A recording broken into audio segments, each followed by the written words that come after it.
what I recommend is early spring. So you can look at this over the winter.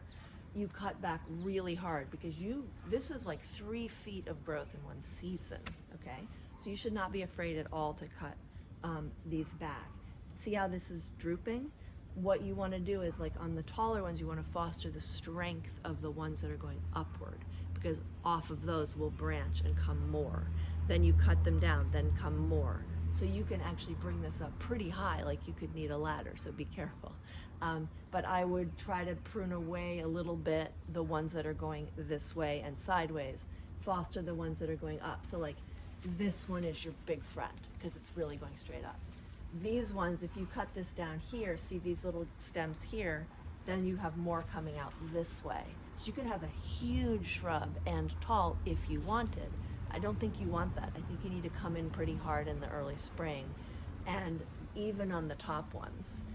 And then you'll get the sort of upward growth if you want it.